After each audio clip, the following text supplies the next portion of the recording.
This is how to use the field mapping feature on the MagicBase Pro Import Wizard. The first thing to do is to click on the Import Records button.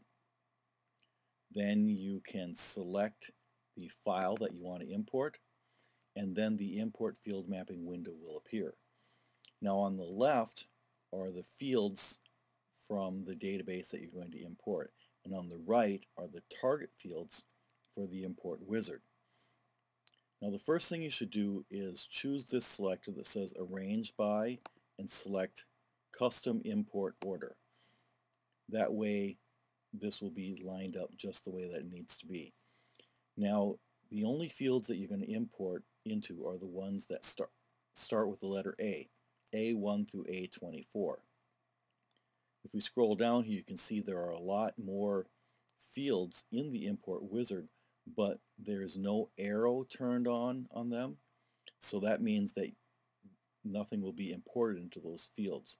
There's a selector right here that has got arrows that you can turn these on or off.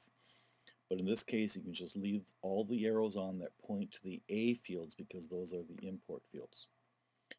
Now this selector will allow you to browse through the records from the database that you're going to import so that you can make sure that you're lining up the right fields. Now normally when you do an import, you would have to try to line the correct field, like the address field, with the correct target field on this side. But the reason why this is easier to do now is because all you have to do is line up the fields you want to import with any target field that starts with the letter A. It doesn't matter which one you choose. The order or sequence does not matter. So all that you're going to do is go down and select something like here's a city. Right now it's across from a field that we don't want to import to, so you can grab this double-headed arrow and you slide this upward, and I'm going to select any A field that doesn't have anything going into it right now. So I've just switched the A field that was here down with the city. So now you can see it says Rochester will be imported into the A7 field. Here's another one. I'll choose the country, USA.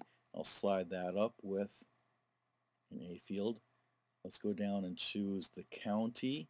So I'm going to choose the county field, and I'm going to drag it up until it points to some A field that is not being used.